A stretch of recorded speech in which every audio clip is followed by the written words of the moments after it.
Hello, I'm Kadie Ward. Both my parents were ministers, and for me the most fascinating aspect of the Bible is that it begins in a garden and ends in a city.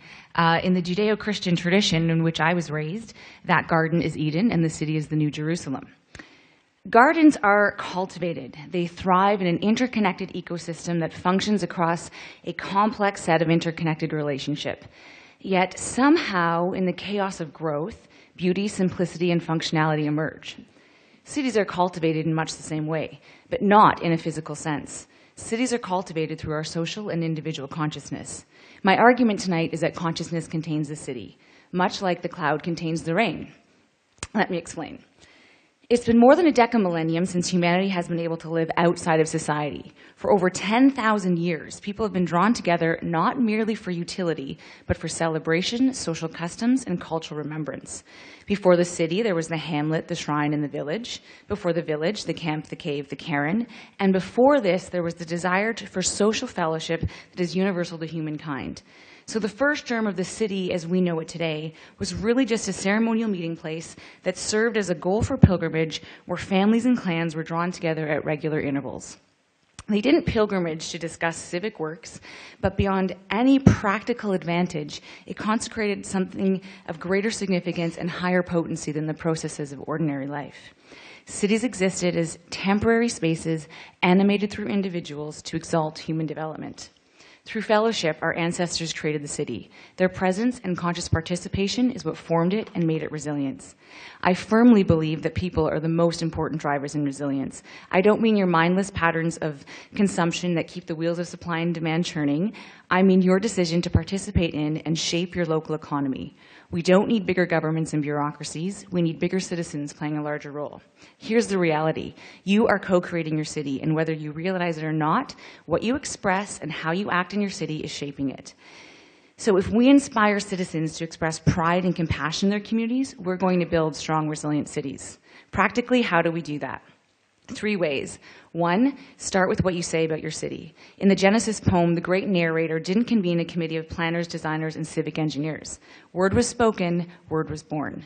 In the Hindu tradition, a similar story. Brahma, the creator of the universe, called upon Sarvasati to help him create it. Sarvasati is the goddess of speech, poetry, music, and art. Again, through Sarvasati, word was spoken and word was born. It's that simple. Number 2, as Cat Stevens would say, mean what you think. Fantasy comes from the Greek word phantasia, a verb that means to make visible. We make things visible by forming them in our minds.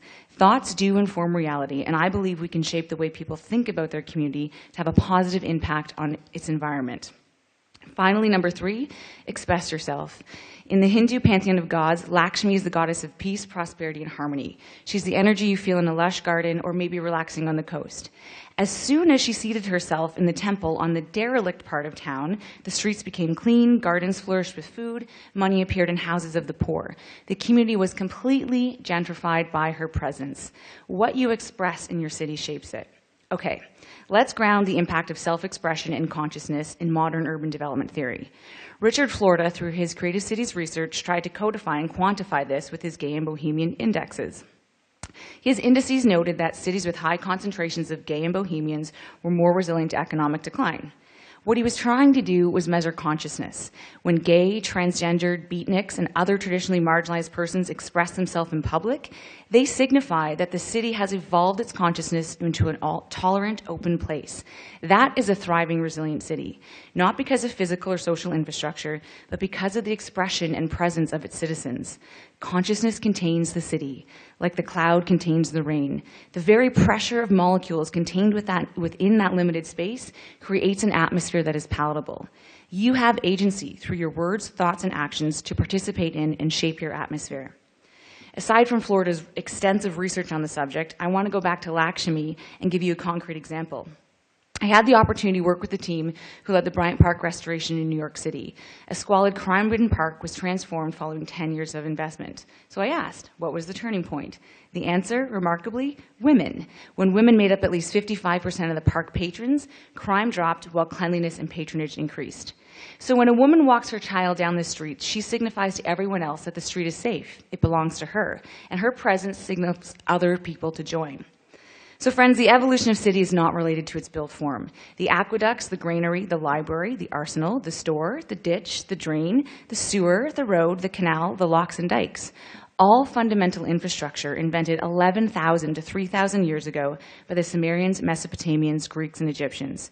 So honestly, the modern city, for all its steel and glass, is still essentially an earthbound ancient structure. Sure, we've reconstructed the landscape and improved technology, but that doesn't represent the resilience or evolution of a city. It's represented through changes in our social consciousness. Civilizations crumble under the weight of their own pride, arrogance, and fear. Think of Athens, Alexandria, and Rome. What they failed to evolve was a consciousness that made them resilient.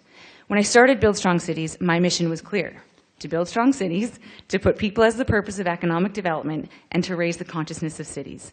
Because as it stands, economic and urban development is more concerned with how deep to dig our culverts than the depth of relationships with our neighbors. Urban planners are busy trying to find the right mix of aggregates to create the longest lasting pavement rather than cultivating spaces where people thrive. And they call that resilience. But they're wrong. You are the only form of resilience. Over the past 3 years, I've worked with 45 cities from 12 countries, post-Soviet, communist, and highly centralized corrupt governments. The people in these places are waking up, becoming aware that they have the agency and the power to reconstruct their environment. So as I end my talk, I want to leave you with this quote from Woodrow Wilson. "You're not here merely to make a living. You are here in order to enable the world to live more amply, with greater vision, with a finer spirit of hope and achievement. You are here to enrich the world and impoverish yourself if you forget the errand."